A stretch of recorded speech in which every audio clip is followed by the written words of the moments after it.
Nga guys, maglilinis naman tayo ng bubong dahil marami na naman dumi ng pusa.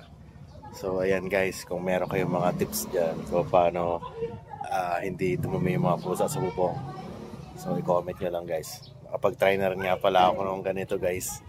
Makikita nyo yan, itong bote na may tina guys. So parang hindi naman siya effective. Doon pa nga dumudumi sa may tabi ng tina. So ayan guys, so bubong check muna tayo. Let's go guys. Yung iba kong nilagay. So ayan. So ayan, hindi ko alam kung effective talaga siya. Parang hindi naman. So ayan guys, naglagay rin nga pala tayo dito sa gilid ng bahay ng mga ganyan. Ako naman, ewan ko ba kung effective talaga yan. So check bubong tayo.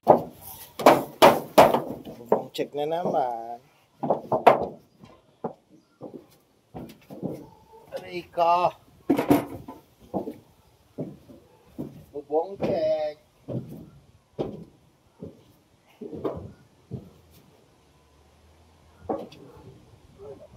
Ang dami.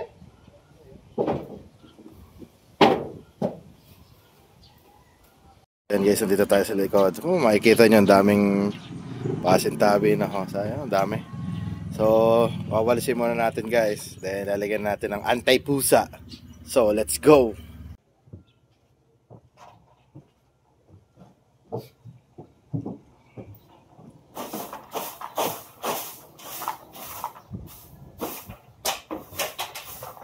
Oh!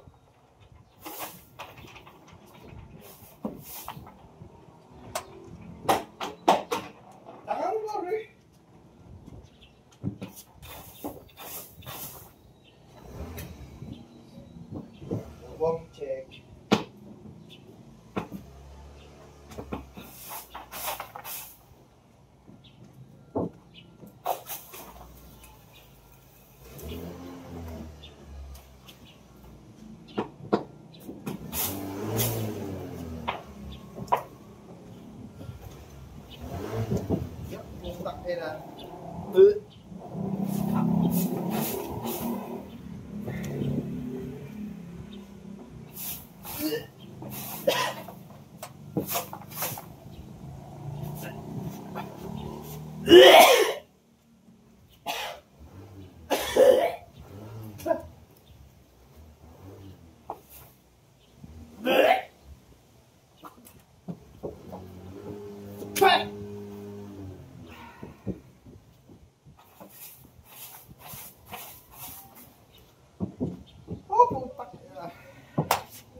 Sobrang baho.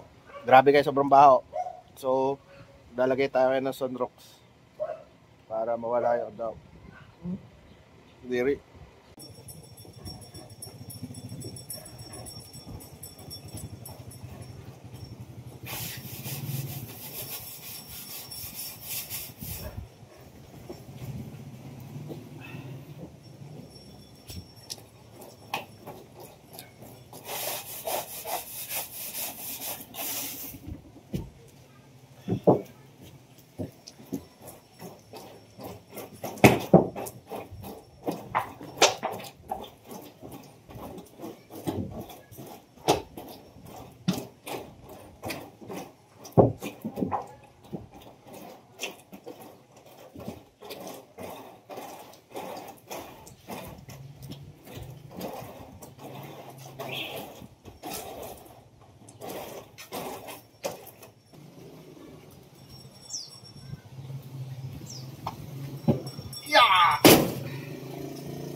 Jet to holiday.